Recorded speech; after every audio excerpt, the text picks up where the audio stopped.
اگر یہ سوال کیا جائے کہ قرآن کی وہ کون سی آیت ہے کہ ایک ہی آیت میں تمام اولو العزم انبیاء کا ذکر ایک ساتھ ہے، تو وہ سورہ شورى کی آیت نمبر 13 ہے، جس میں اللہ تعالیٰ نے تمام اولو العزم انبیاء کا ایک ساتھ ذکر کیا ہے۔ یہ ایک واحد آیت ہے۔ مل کے صلوات بھیجیں محمد وعلی محمد پر، اللہم صلی علی محمد وعلی محمد۔ سورہ شورى وہی سورہ ہے کہ جس کی آیت نمبر 23 مشہور و معروف آیت قُلْ لَا أَسْأَلُكُمْ عَلَيْهِ أَجْرًا إِلَّا الْمَوَدَّةَ فِي الْقُرْبَى، کہ اجر رسالت کچھ نہیں سوائے اس کے کہ قربا سے مودت اختیار کرو۔ اسی سورہ میں آیت نمبر 13، اس میں تمام اولو العزم انبیاء کا ذکر ہے جو صاحبان شریعت نبی تھے۔ تمام اولو العزم انبیاء کی شریعتوں کا خلاصہ 2 لفظوں میں کیا گیا ہے، 2 پیغام ہیں بہت اہم ہے۔ جو ارشاد اقدس الہی ہوتا ہے کہ شرع لکم من الدین ما وصى به نوح، کہ آپ کے لیے شریعت، ہم سب کے لیے، لکم تم سب کے لیے جو شریعت ہے اس کا آغاز ہوا جب ہم نے نوح علیہ السلام کو وصیت کی۔ نوح علیہ السلام پہلے اولو العزم نبی ہیں اور پہلے صاحب شریعت نبی ہیں۔ والذی اوحینا الیک، تو نوح علیہ السلام کا ذکر ہو گیا۔ پھر فرمایا کہ اور اے محمد صلی اللہ علیہ وآلہ وسلم، اللہم صلی علی محمد وعلی محمد، ہم نے آپ کی طرف وحی کی۔ یہ حضور مکرم کا ذکر ہو گیا۔ وما وصینا بہ ابراہیم و موسیٰ و عیسیٰ، اور ہم نے وصیت کی ابراہیم علیہ السلام کو اور موسیٰ علیہ السلام کو اور عیسیٰ علیہ السلام کو۔ یہ 5 اولو العزم انبیاء کا ذکر ہو گیا۔ اس میں بھی کئی لطافتیں ہیں۔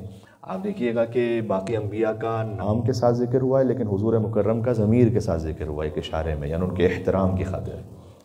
اور اگر ترتیب کے اعتبار سے دیکھیں تو نوح علیہ السلام کے بعد ابراہیم علیہ السلام کا نام آنا چاہیے تھا، لیکن یہاں پر ہے کہ نوح علیہ السلام کا ذکر ہوا، پھر حضور مکرم کا ذکر ہوا کہ آپ پر وحی نازل کی، پھر ابراہیم و موسیٰ اور عیسیٰ۔ تو کیا اس کی مصلحتیں اور اس میں کتنے لطیف پیرائے ہو سکتے ہیں وہ تو اللہ سبحانہ وتعالیٰ کے علم ہے یا معصومین علیہ السلام کے علم ہے، لیکن ہم اتنا عرض کر سکتے ہیں کہ چونکہ نوح علیہ السلام سے شریعت شروع ہوئی ہے اور محمد مصطفیٰ پر ختم ہوئی ہے صلی اللہ علیہ وآلہ وسلم، اللہم صلی علی محمد وآل محمد۔ تو چونکہ حضرت نوح علیہ السلام سے شروع حضرت سرکار ختمی مرتبہ پر ختم ہوئی، تو نوح علیہ السلام کا ذکر کیا، پھر حضور مکرم کا ذکر کیا، پھر درمیان کے انبیاء کا ذکر کیا۔ اور جہاں حضرت نوح علیہ السلام کی بات ہے، حضرت ابراہیم و موسیٰ اور عیسیٰ علیہ السلام کی بات ہے، وہاں وصینا کا لفظ ہے۔ وصینا شرع لکم من الدین ما وصى به نوح، کہ شریعت کا آغاز آپ سب کے لیے، ہم سب کے لیے وہاں سے ہوا کہ جہاں نوح علیہ السلام کو ہم نے وصیت کی۔ وصیت کا مطلب یہاں پر نصیحت کے معنی میں عربی زبان میں، جہاں وصینا الانسان بوالدیہ حسنا، کہ ہم نے انسان کو یہ وصیت کی کہ وہ اپنے والدین کے ساتھ نیک سلوک کرے، احسان کرے۔ تو نصیحت کے معنی میں، یعنی ہم نے نوح علیہ السلام کو نصیحت پہنچائی، ہم نے ابراہیم علیہ السلام کو، وما وصینا بہ، ہم نے ابراہیم علیہ السلام کو، وموسیٰ وعیسیٰ نصیحت پہنچائی۔ جہاں حضور مکرم کی بات ہے وہاں وصینا کا لفظ نہیں ہے یا وصا کا لفظ نہیں ہے، بلکہ وہاں پر ہے اوحینا الیک، ہم نے وحی کی آپ پر۔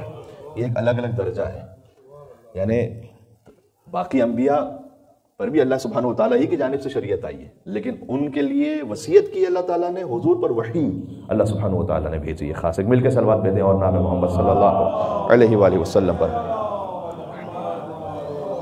اس ساری تفصیل کے بعد 5 اولو العزم انبیاء کا ذکر کیا۔ دیکھیں بہت بڑی بات ہے کہ ایک آیت میں 5 اولو العزم انبیاء کا ذکر ایک ساتھ اس طرح سے کر کے، ابھی ہم نے وصیت کی نوح علیہ السلام، پھر سنیے گا ابراہیم اور موسیٰ اور عیسیٰ علیہ السلام پر، اور ہم نے وحی کی آپ پر، یعنی حضور مکرم صلی اللہ علیہ وآلہ وسلم پر۔